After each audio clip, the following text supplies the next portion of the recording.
Hi, everyone, and welcome to today's webinar. We're so glad that you can join us. I'd like to go ahead and introduce Debbie Hamill, IAOP CEO, who will kick off today's session. Debbie, over to you.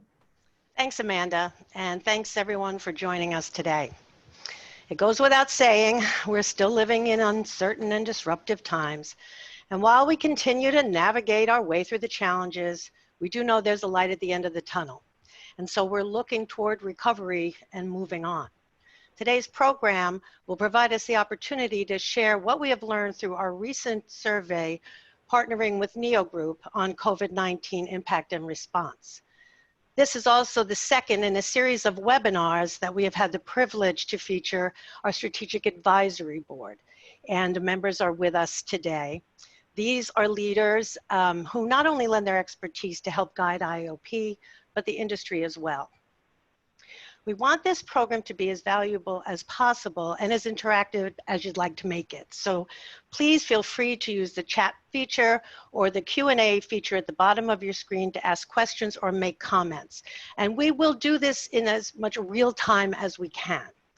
Of course, we're not going to be able to cover all of the slides that came out of the results, but they will be available online along with the full recording of the webinar and an executive summary that NEO Group will be putting together based on today's conversation. So now please allow me to introduce our facilitator for today's panel. He's the chairman of NEO Group, Atul Vashistha, and he's also the vice chair of IAOP's Strategic Advisory Board, and he will introduce our panel. Atul, it's all yours. Thank you, Debbie. So to the webinar attendees today, we're delighted that not only do we get to hear from the results of the survey, which is a survey that was focused on the impact, response, recovery, and the future thinking related to COVID-19, you also get to hear from three of our distinguished board members who have had significant contributions, not just to IAOP, but also to the outsourcing community at large. So let me begin by first introducing our three panelists.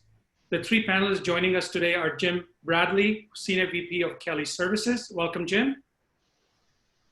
Maura Hudson, Senior VP Marketing and Research of Colliers. Welcome, Maura. Hello. And then we have Michael Nacarato, who is, as you heard, also on the board, and he is the IAOP Buy-Side Ambassador and COP. Let me just introduce the survey. And what I'm going to be doing today is asking our board members, our fellow board members, to make observations and also their experience as they're going through and their companies are going through, along with their clients or peers during this challenging time. So this survey was conducted because we wanted to understand what was the reality on the ground. And again, if this survey was done at the first week of March, the results would have been very different. This was done at the end of April, early May. 27% of the respondents were buyers and 73% were providers. As you can see that there were representation not just from North America, but also Asia and other parts of the world. When we share this context with you, you're going to hear perspectives from both buyers and service providers. And in fact, you'll see that also that happening on the board. We would love to not just have you ask us questions in the Q&A, but if you've had a particular experience related to what we are sharing with you, please feel free to add that comment. And Debbie and I are going to try and help both pose the questions, but also share some of those comments. The survey was largely around disruption, performance, the future outlook, planning ahead, and locations. After this webinar, we will make the entire survey results available online on Monday. So you'll be able to get access to it. Let me begin. So the first question, one of the questions that was asked in the survey was, what is the level of disruption that you have seen? Now remember, this was asked at the end of April, so some people are responding to what they may have experienced in March, others may be also experiencing that until April. So you can see on the buy side, the good news was 58% experienced less than a 25% disruption. 36% had less than a 10%. But the bad news was that 28%, almost a third of the buy side had more than a 50% disruption. Let's look at the information on the supplier side. Now remember, the buy side, some of these answers come from a perspective of disruption because of their supplier, but also potentially a disruption because of their own captive operations. You'll notice that on the provider side, the numbers are actually very similar, right? That good news was 55% had less than 25% disruption, but 33% did experience greater than 50% disruption. So let me turn to our panelists, and Maura, maybe I'll begin with you. So Maura, when you see this data, does this reflect your experience, or is there a nuance or an observation that may be different that you or your clients saw? No, I'm not surprised by the similarity. I think from a service provider's perspective, which Colliers represents that camp, they're speaking not only from themselves, but also on behalf of their clients. And so when I look at these numbers, I see, them speaking from that lens too. And there's, depending on the industry and depending on the size of the service provider, I can also see differences. A larger service provider with more focus on business continuity, because that's expected, may see less disruption, for example. Yeah. Jim, Michael, and any thoughts you'd like to add to that? Yeah, I mean, just one thought on that, Atul, as a service provider, right? Kelly Services provides, well excess of 100,000 employees every day to our customers.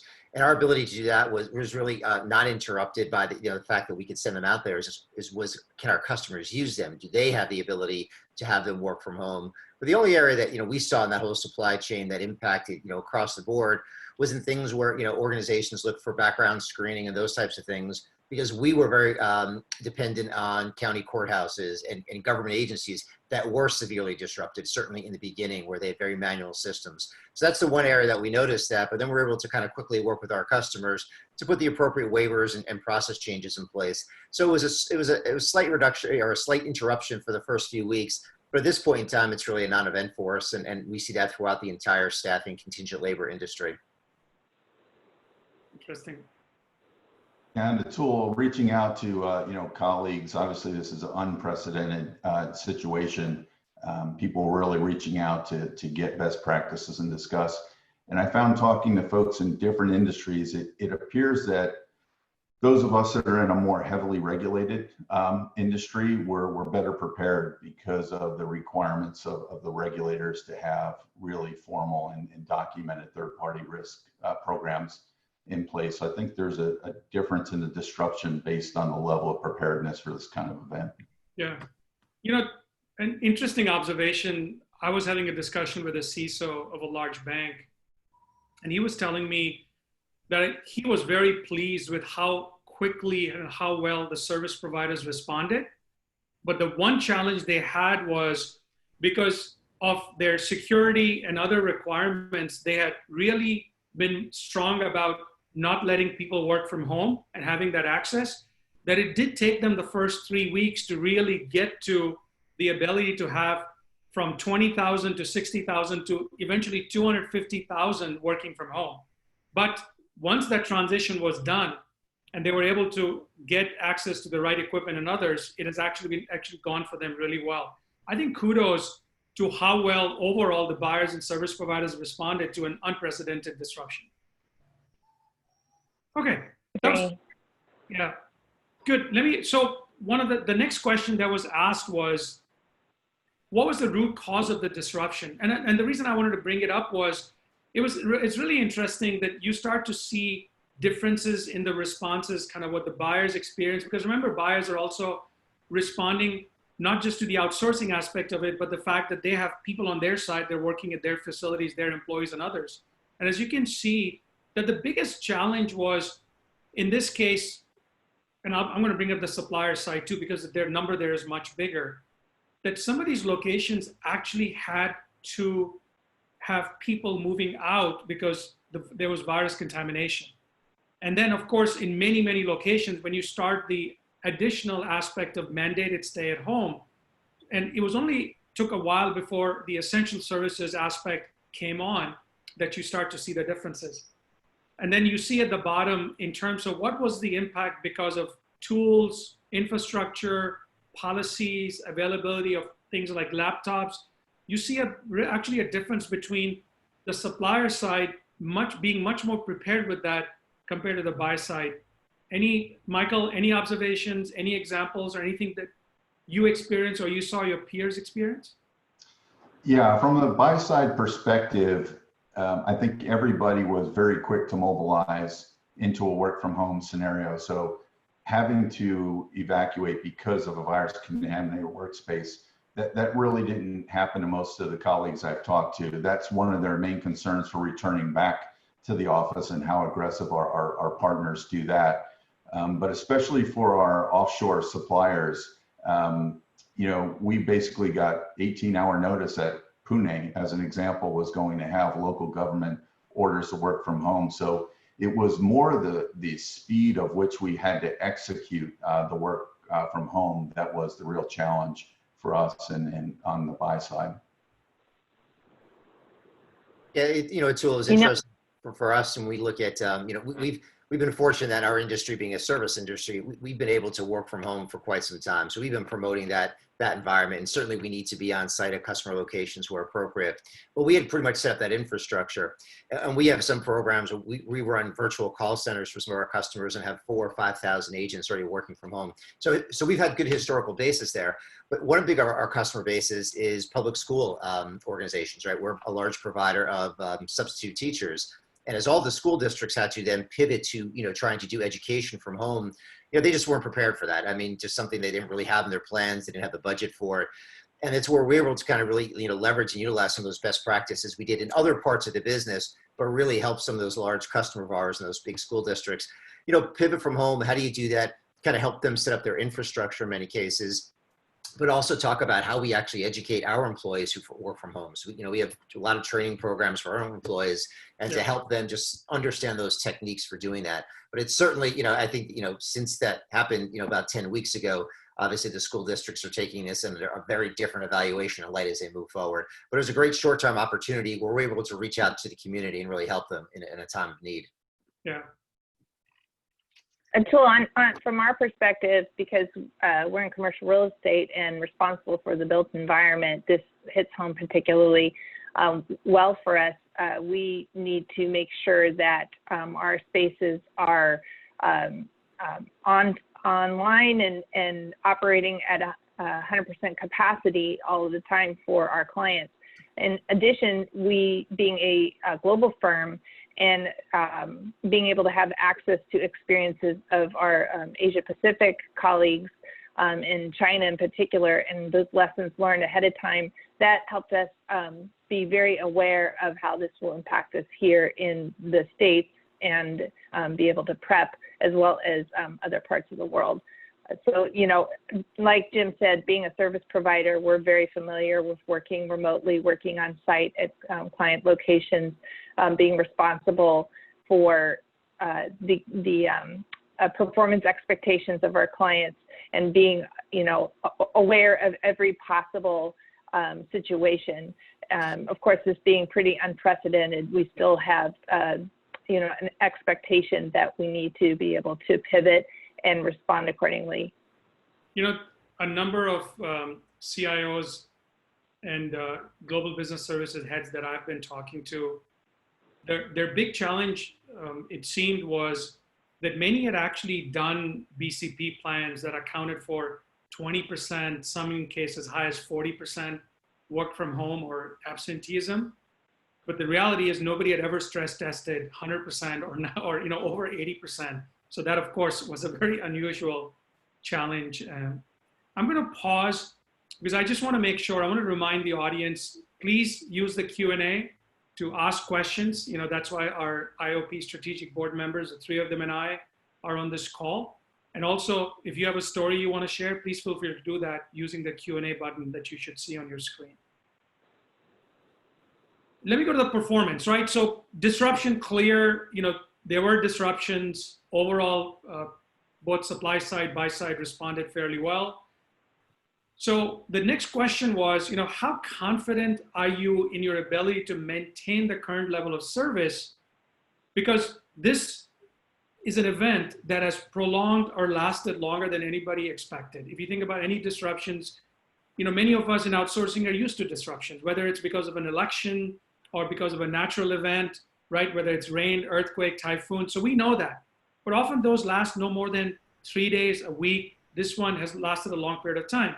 So we wanted to understand how confident did buyers and suppliers feel in their ability to maintain the current level of service. And if you remember, this was April 20 to May 8. So in most cases, they had gone past it. So when you see on the buy side, about 50% felt confident or very confident in their ability to maintain the current service level and prevent disruptions. So that was the buy side view.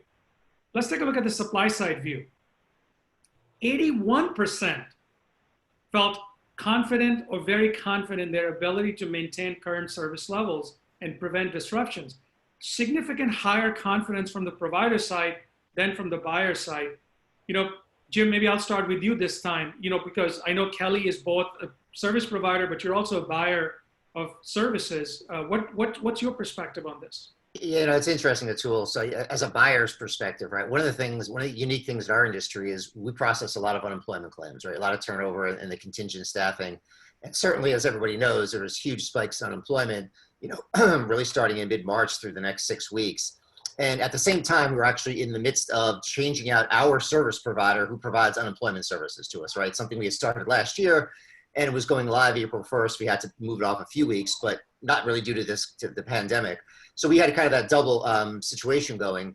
And literally in a matter of 1 week, our unemployment claims increased by 1,300% that we were receiving, right? So all of a sudden a small, fairly efficient department had to go up their volume 13-fold while they were implementing a new system. And our suppliers were terrific. And they did an absolutely tremendous job of taking that volume. And it wasn't just us. Every other customer that they're working with is experiencing some sort of a similar increase.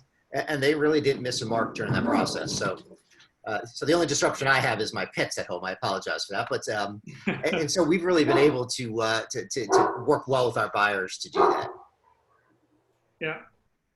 Maura, do you want to add something to that? Yeah, I think it's the ability to continue to serve is balanced with the client's ability to continue to operate. And, everybody, especially on the buyer side, having to pivot to a work from home or a remote work environment, we've been able to adjust in kind to that volume of requests because we have other kinds of services that can help them, such as in the case of looking at space.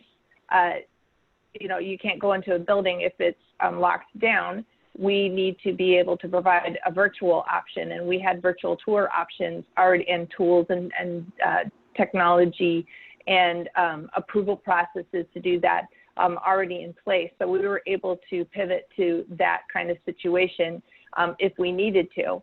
So I think, we're confident because it was measured against that that volume requirement, and also because of our ability to communicate. That certainly has increased volume with our clients, is the need to communicate more often, be able to check in, and not only communicate what do you need, what kind of things that we need to do to help you get back into operation, return to the workplace, be able to provide other kinds of services, help with technology, any of those things. So I think, we've been able to track. Yeah. So Michael, when you look at this, should give you a lot of confidence, right, about the capability of service providers and their confidence. What has been your observation? I think one of the key elements for us is, like Maura was saying, strong relationships with our strategic partners. There's open communication, a sense of transparency. And another element for us, because we were able to stabilize rather quickly, we were able to partner to reduce the backlogs of work. And quite honestly, it's a double-edged sword. We're finding that not only our own staff as well as our provider staffs are being more productive in a work from home environment, or actually working times that they were commuting. So that has also helped us to reduce backlogs and confidence in the stability. Again, we just continue to keep that same transparency and monitor this as we, all of our partners do a return to the office. Yeah. Make sure that that's done safely. Yeah, I know. Interestingly, you know, we have a risk monitoring business, Supply Wisdom, and we have actually seen the productivity consistently be 20% higher than what it pre, and it seems like the adoption of the work from home model, which we had always provided that flexibility, that people have actually, I was curious whether it would happen only initially and then it would drop off. It's actually been sustained. And it seems like in places where they've had the right set of tools and the right set of support, as you were saying, that's actually worked out really well. And that's the double-edged sword part of it, right? We have to monitor that of our staffs, because it could be a house of cards if they just continue to operate at that 20% increase capacity. No, in fact, I did a webinar a few weeks ago, and we had the chief risk officer of one of the insurance companies, and he was talking about the emotional health and how, you know, they're very strongly pivoting from the focus on repairing, getting performance right, to now let's make sure we're actually focused on the emotional health of our people that are working from home under lockdown situations. And so, yeah, I think the recognition is definitely there. Debbie, any questions, anything in the chat that we ought to be listening to and maybe commenting on?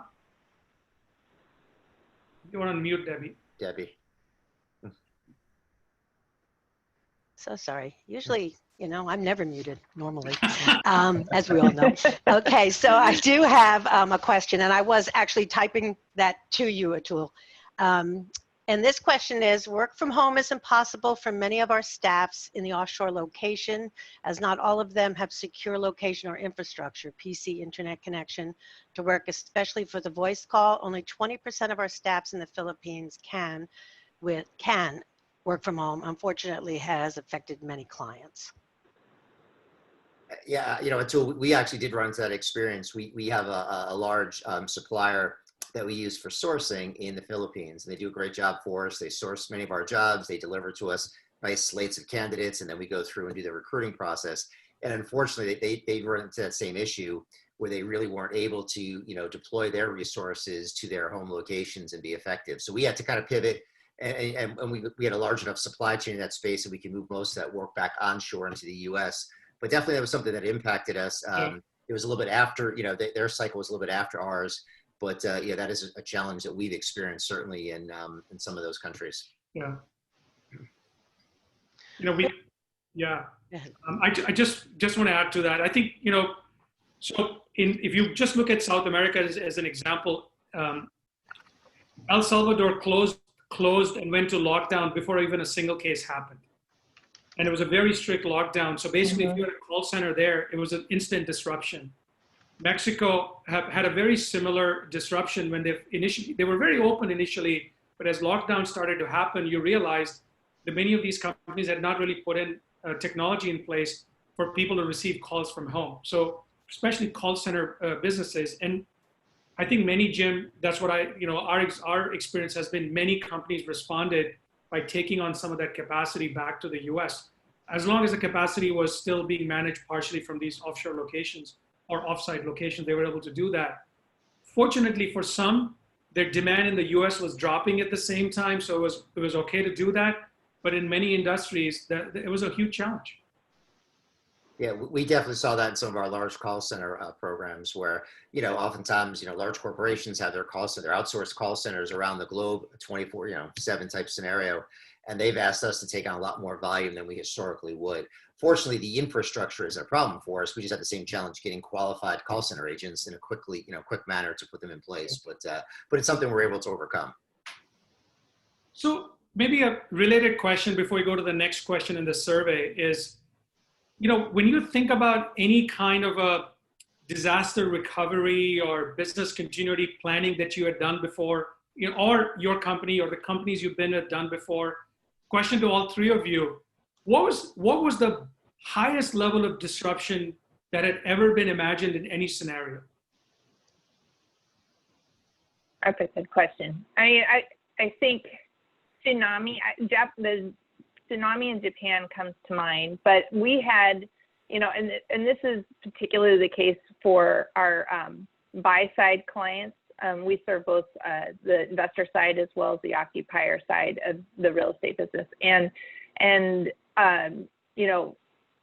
we had maybe 15, 20, 25 different scenarios ranging from active shooter to natural disasters to blackouts. Any of the ones that might connect directly to a pandemic of a global scale. I think, we had pandemic as part of that platform, but because you have prior experience to be able to derive best practices from those kinds of documentation is a bit like building the plane while flying it. Yeah. But it's important to consider all those scenarios, and there is commonality in how you address all of those scenarios and the resources that you need to deploy, on the ground expertise, having a risk management platform and model, having a communication strategy. There's a lot of the same elements of the solution that's put into play. Yeah. Yeah, I would say for us, similar more, we certainly have dealt with a lot of the things that you mentioned. We have an emergency management team that's in place. We have a global portfolio of customers, and that's always something they require of us to ensure that we have that business continuity plans. And oftentimes it's kind of more regional events or shorter term events, right? But I think, by having a pretty good playbook behind that, it kind of gave us the underlying, basics to do something on a more global scale. And, for us, it really started interesting. BP is a large customer. I don't want to mention too many customers, but a large customer of ours. And in 2010, we were able to really help them out with the Gulf, incident. And part of that was but they kind of forced us to come along with them. And we've taken that playbook and continue to realize, you have a global customer of that magnitude. We need to have something that can, scale to that size, even though we're not nearly the same size of an organization.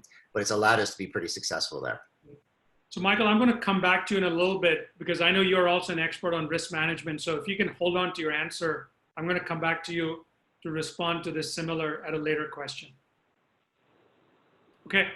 So we also asked questions about the future outlook. And I know that's of significant interest to many in the audience. And please keep asking questions and chat. And Debi, I'm going to come back to you because while I'm looking at the screen, I can't really see the questions, but we'll come back. So a future outlook question was, when do you expect a return to normal? Now, again, we knew it'll be pure speculation since we're not all, we're not medical experts or disease experts for that matter, but we just wanted to know kind of what were people thinking. As you can see, and I think this reflects society as a whole, that most of us are very uncertain. There's no clear consensus. And until we see certain things happen, it's difficult for us to predict. So I think this kind of shares at least the uncertainty that I'm also seeing, I'm hearing, and I'm assuming Jim, Michael, and Maura, probably very similar thinking you're seeing, whether it's in the US or your global operations. I'll start, Atul. From a risk management perspective, we're talking to many colleagues. Nobody really wants to be the first one back into an office situation and risk the reputational risk of having a flare up or bringing employees that could be exposed. So it's going to be interesting to see who are going to be the first entrants back into a significant return to office posture. But that's also why we want to stay really close with our strategic partners and understanding their return to office plans so that we can opine and make sure that we don't feel they're aggressive either. Yeah, Yeah, Maura, why don't you go ahead? Okay, I was just going to say that, what's telling to me is the statement of return to normal or the new normal. So as we developed our return to the workplace blueprint, we've given autonomy within the individual markets, this is for our own offices, to determine the best course of action based on the roles within the office, the situations of the employees in terms of kids or where they live, and also, their interest in working from home. We did a work from home study right at the outset of the pandemic, and at that time we had 3,000 respondents, and 73% or so at that time said that they wanted to continue to work from home more often. So, the new normal of this is fluid, and I don't know if it's as much something that you can define by time frame, but because you were talking about something that hasn't been established. But at the same time, I think it's very interesting and engaging with our clients, again, being very communicative with our own teams and with our clients about those expectations. It's very fluid and different depending on who you speak to. I was moderating a session of 10 global business service leaders, very large companies, pharma, consumer product good. The best story that I heard, or the best example that I heard, was this high-tech manufacturer, 70 different locations of 70 countries around the world. And they've created a playbook that has 4 stages. And I think I've heard some cities follow a similar phase 1 to phase 4. And so each office, the situation, whether they're taking phase 1 precautions or phase 4 precautions, is based on the situation on the ground. And it's based on medical disease experts and all that. I thought that was a pretty good way of kind of going about making sure each market was being treated and looked at differently. I know right now the conversation is very much about kind of the future, right? People are dealt with the issues, they're managing performance, most people have gotten past it. Now they're saying, what actions am I going to take? How am I going to rethink some of my programs? So one of the questions we asked was, which one of the following actions do you believe your company will be pursuing as this debates? And so we asked, again, slightly different questions of the buyers and the suppliers. As you can see, I'm going to pause for about 15 seconds so you can look at the data.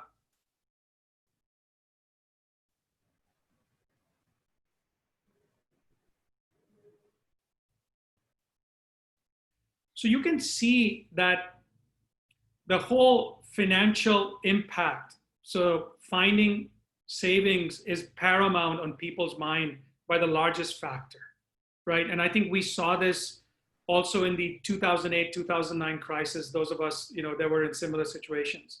We saw that. You can see that the second largest is about how to better deal, how to better deal with their existing partners, implement stronger governance, but also stronger risk management. And this is where, Michael, I wanted to have you weigh in on. When you look at that and you think about, how am I going to think about risk management differently based on this experience? What are some of the things that, Michael, you've learned or you were pursuing, but it's become more obvious to your senior executives now? Yeah, absolutely, Atul. I think what this pandemic has really shined the light on is the need to really also monitor more robustly your fourth parties, right? As companies are building their third-party risk programs, that a lot of the focus is on your direct third-party relationships. But we and others on the buy side had to ask some of our key suppliers, how are your key third-party suppliers or fourth parties to us? And then there's also the dynamic of having to really monitor the financial viability from 2 perspectives. One, looking at any major impacts to your critical third parties, but then also help monitor the cash flow challenges that some of your important but smaller partners to make sure that they remain viable and being flexible to change payment terms if needed. But definitely a significant focus on fourth party oversight, I think, is going to be something many of the buy side are going to adopt and get more stringent with. Let me bring up the supplier side too, and then maybe I'll start with you, Jim, in terms of kind of, as you look at it, what observations come to mind, and we can have a discussion around what actions people are looking at taking. Yeah, so from a supplier side, as we look forward, you know, a lot of it is just that way of working differently and future jobs that companies are looking for. So as all of our customers are kind of, you know, looking at everything on the left-hand side and thinking, what do we have to do differently as an organization going forward? You know, much of that impacts the way people work, but also the work that they're doing. And so we've been really taking that time to work, you know, really close to their customers, have those kind of in-depth conversations to understand their business need changes and what different ways, what different jobs are going to exist in the future. I mean, you know, short-term examples, you know, things like contact tracers and temperature takers, right? Jobs that virtually didn't exist just 3 months ago. There's a huge demand for those, right? So it's quickly understanding, all right, not only for that demand that our customers need, but how are they going to utilize those individuals going forward? And what kind of not only employment possibilities are there, but what technology changes need to come with that? So that's where we're really trying to help our customers look for that future as that's going to change. And is that the next 3 months, or is that for the next, unforeseen future? So that's where we're really spending a lot of time with our customers and putting a lot of our kind of strategic thinking into. You know, the innovation and expansion use of technology, I'll weigh in on a bit on that. I think that's just only increased in focus, but has been a pretty steady drumbeat in our industry over the past 5 to 10 years, and the amount of investments all of the service providers in commercial real estate have made in prop tech. So, you know, as it relates to how this technology may be leveraged for a more virtual environment, we're seeing a lot of increased demand for virtual amenities, for our building management, outsourcing operations, you know, in lieu of gyms, being able to offer these as services through Zoom meetings and things like that. So it's new kinds of technologies that we're starting to incorporate into our suite of services as well. Yeah, one thing is also, you know, Atul, that we're also, you know, I think Michael, you kind of hit on it, those smaller suppliers in your supply chain that, you know, cash flow may be more of an issue for them. But it's also, you know, we're trying to look at which of those, while they may have reduced, need for us, or we have reduced need for them, we still need them in the supply chain. You know, just because we're not going to use their services maybe as much going forward as we did in the past, doesn't mean we don't still have a need for those types of providers. So it's really working kind of closely with them, and in some cases helping them change their business model. Some are direct suppliers into our programs, but sometimes they're suppliers into our customer programs, and we have that obligation to ensure that those suppliers, those staffing suppliers in this particular case, still have the financial wherewithal to be able to participate in that supply chain, maybe albeit a different scenario than they did in the past. So we're working really closely, certainly with our strategic suppliers in that space, to understand, let's ensure that they're going to be okay going through this pandemic as well. Yeah. Yeah, no, we saw some interesting moves. One of our financial services customers actually accelerated the payments to their suppliers because they wanted to make sure that suppliers didn't have any problems if they needed to make any investments to ride through this. I thought that was a very nice proactive move. We've seen that with some of our large customers as well. Some of our big, Fortune 100 customers reached out to us proactively and said, we want to make sure that the suppliers deeper in that supply chain are okay. So what can we do to help? And that was one of the solutions they came up with. I think those are the great stories that have come out of this in terms of how both the buy side and the service side has been very collaborative. I think service providers responded without necessarily asking everything in the contract to be changed. I think as sourcing professionals, when I look at the feedback and the survey on this, what stands out for me is that now it's time for us to spend the effort on finding savings together, looking at engagement models that not just work for us, but also work for the partner, and thinking through what changes need to be made in the work from home aspect. What do we need to make changes in terms of security, in terms of governance, in terms of our contractual requirements. So I think there's a lot of good work to be done on the buy side and supply side as we think about sourcing professionals. Debbie, any questions, any comments from the audience that we should be addressing right now? Yeah, and actually right now it might be a good time. We have 2 questions about service levels, and so I think maybe this is a good spot. The first one is 2-part. for the supplier and the buyer. As a supplier, do you believe that the disparity in confidence in continuing to maintain current service levels affects the working environment in some way? What would you do to instill confidence in the client that you can do it?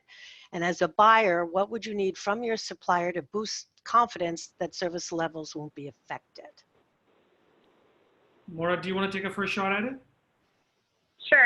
On the first part about boosting confidence, I think you have to start with a solid operating plan and a communication channel. And if your communication channels have been waning or not been as robust or pertinent as they need to be, this is a great time to reset that. I mean, being able to have a partnership, a strategic partnership between buyer and supplier, that communication is core. And, you know, looking at the service level expectations in a built environment for real estate versus a virtual environment, you have to look at, you know, what are still fundamentally the common goals for the organization that the service provider can provide results for. So, I mean, it's everybody's in a virtual environment. They're not necessarily not working still, but you know, spending that time to be able to go back to the plan and see together how this needs to be considered within this new operating model is critical. And you know, there is definitely an expectation of increased communication across the entire spectrum of services and between the buyer side as well as the supplier side. So everybody appreciating that needs to be heightened is probably helpful. Thank you. Michael, do you want to comment? Yeah, I'd say the same thing that Maura had said. This is where relationship management and acting as true partners is so critical, right? In recognizing that this is unprecedented pandemic. It's going to remain fluid and dynamic for the next several weeks, and keeping those lines of communication open. I know several agreements have performance credits and whatnot, but you know, part of the contract part is science, but the relationship management is the art of it. And it's getting around the table together, like Maura said, and just coming up with a go to green plan, right? It may be a go to green plan to a new normal where things may even have to be reset, but working with your partners, reprioritizing, you know, items that have, you know, compliance or regulatory timeframes around them, making sure that resources are set against those, and then making plans to catch up on the backlog of the non-priority items. But it all comes down to having that strong relationship and common goals between you and your partners. Yeah, I mean, I couldn't agree more, Michael. I mean, it's about that relationship, right, that you have with your customers and your suppliers. And, you know, it's a real quick example for us. You know, we drug test many of our temporary employees before they show up at a customer site due to their requirements. And over the years, we've made that a really streamlined process. We use oral swabs that we can administer very quickly and quickly get a result. Well, obviously, with the pandemic, that became frowned upon for obvious reasons. And at the same time, many of the testing laboratories were being backlogged, trying to learn how to do tests for COVID-19. So it really became sitting down and having those good relationship conversations with our customers, that we're going to come up with an alternate process, or we're going to skip that part of the process, put a waiver in place, and then readdress it when the time is right. And a lot of it was building a trusting relationship, but also, you know, reacting to the real live scenarios that are out there right now. So we did have to adjust service levels to do that, but our customers understood it was in everyone's best interest to do that. And just to add to that, the best examples that I saw were where they were early in reaching out to their service providers, reaching out to the customers and telling them how they were responding. And in one case, I saw a great plan where they basically showed that for every 20% more than, so if there was 20% absenteeism, 40%, 60%, specifically what systems would be impacted and what would no longer be available, so the client could proactively also plan for it. So I thought we saw some good examples of that.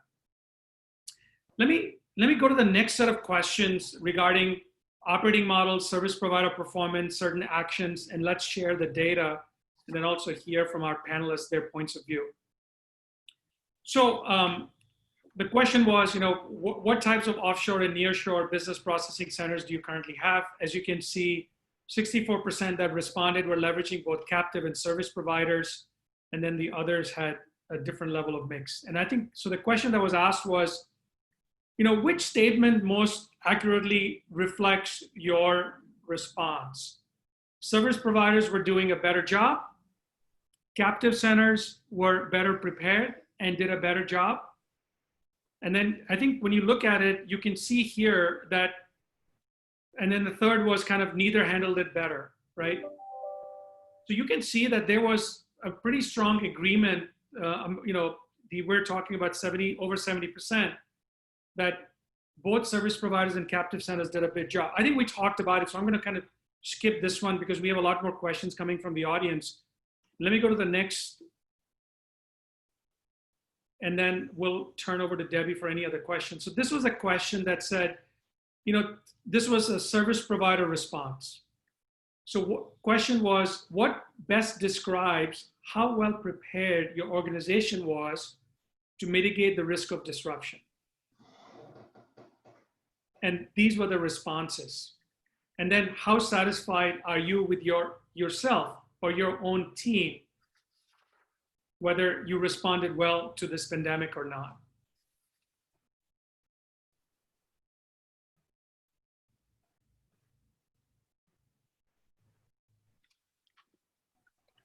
So you can see that, as we were looking at how well people responded, that we kind of talked about it before. And I think maybe this is a point that I just want to see if anybody has a point they wanted to share, or Debbie, if there's a question around that from the past few slides we haven't answered yet.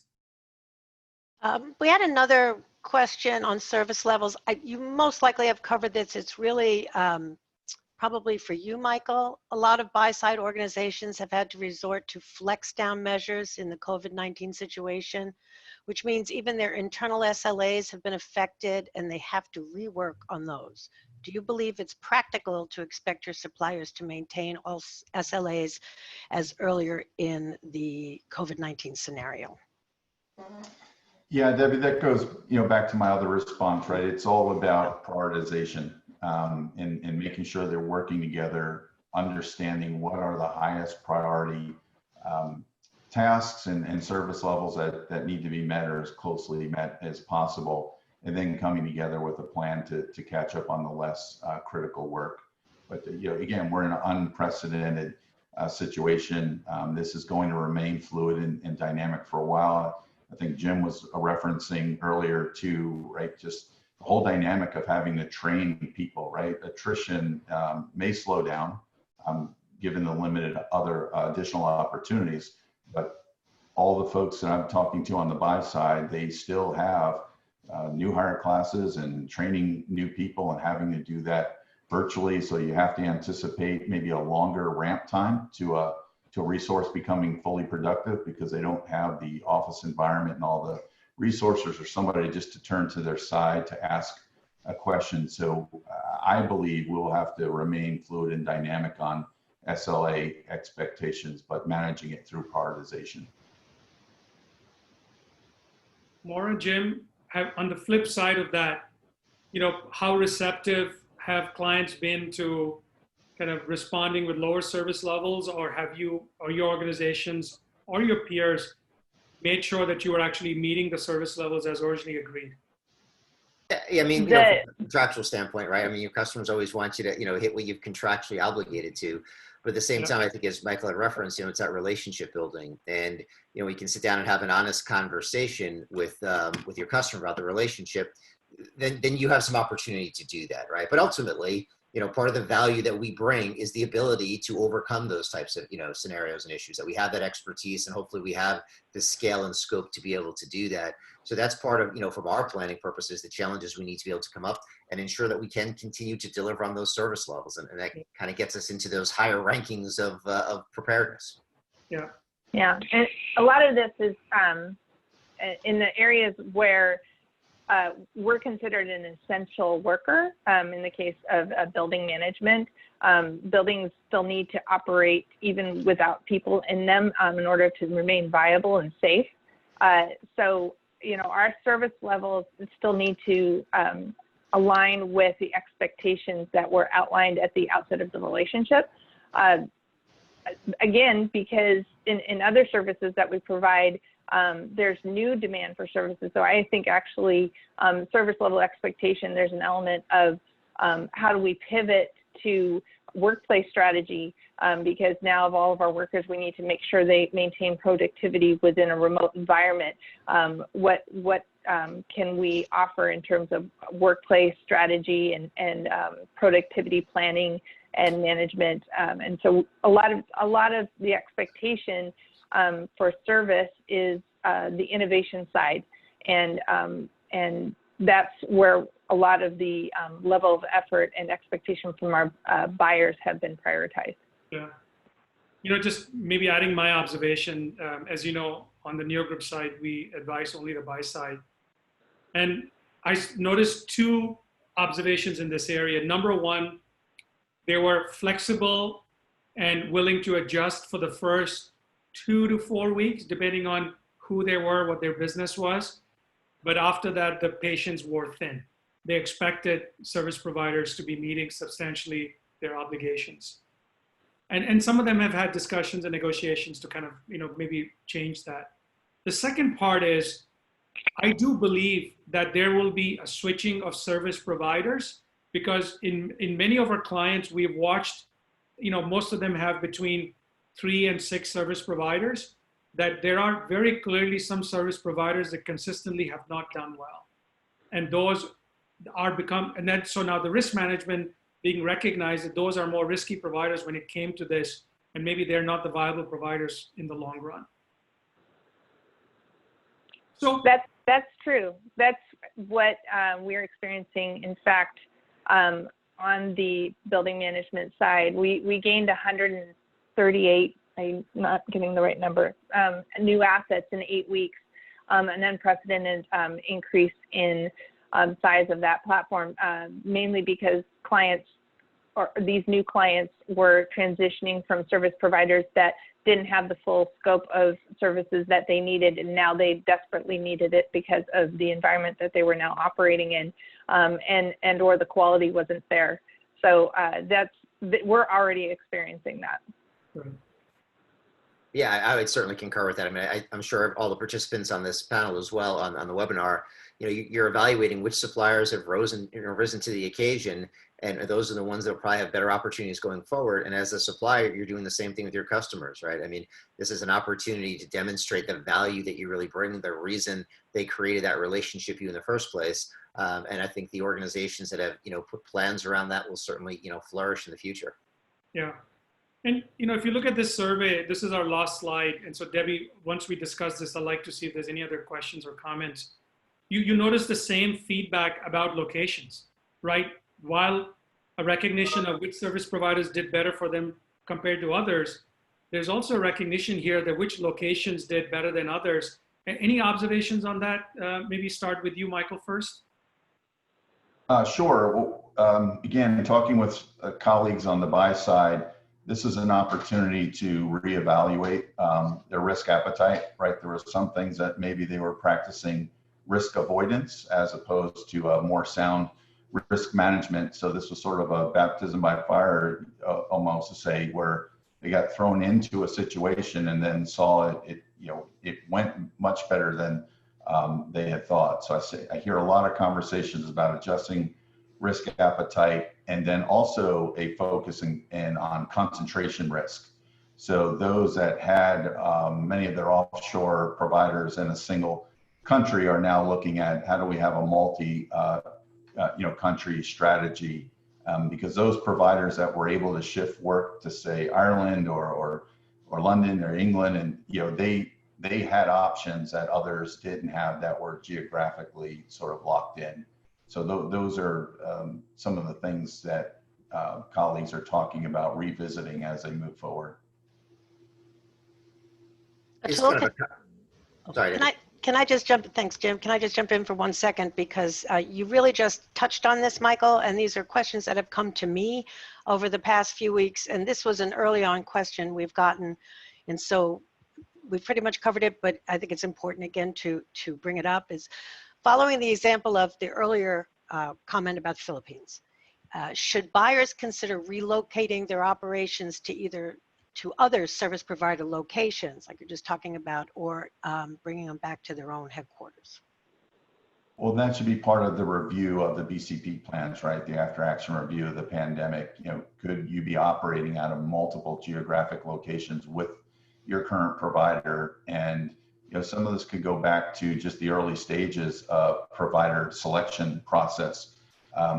Some colleagues said they've sort of gotten intoxicated by the marquee, went after the big name, the big provider, and it may not have been the right relationship for them at their time in their program maturity. So selecting the right supplier, you know, up front is also critical to the success here. So we're getting to the end of our session. What I would love to do is for each one of you, Jim, Michael, Maura, maybe we'll start with you, is, you know, take a minute to maybe share any final advice you have for the audience in terms of how should they plan for the future, or what is it one or two things that they ought to be doing to ensure that they are rethinking their existing programs and making sure that they can respond better in the future?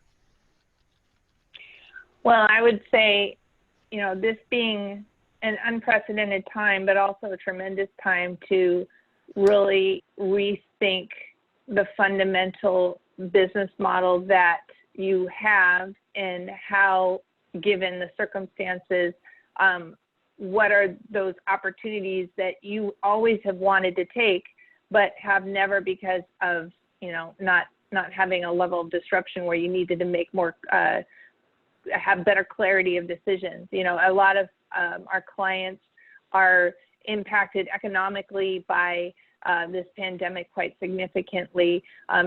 You're hard pressed to find a company that isn't thinking about cost, efficiency, better service delivery, but looking at that all in balance, and being able to think about new ways to adopt technology, new markets where talent may exist, new factors of risk that might be mitigated by a different kind of outsourcing model.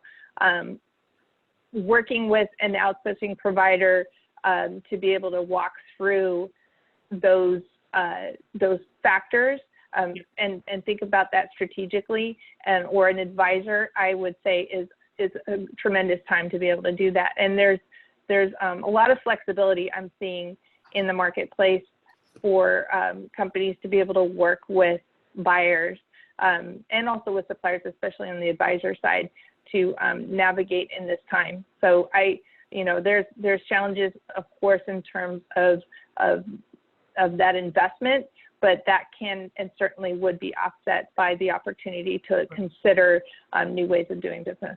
Thank you, Maura. Jim? Yeah, it's kind of real quick on the buy side. You know, I was a little surprised at this chart that 50% of organizations thought to insource more, because a lot of the data really kind of tells the opposite story. It really tells that service providers reacted stronger to this and are able to deliver even more efficiently, certainly the good ones.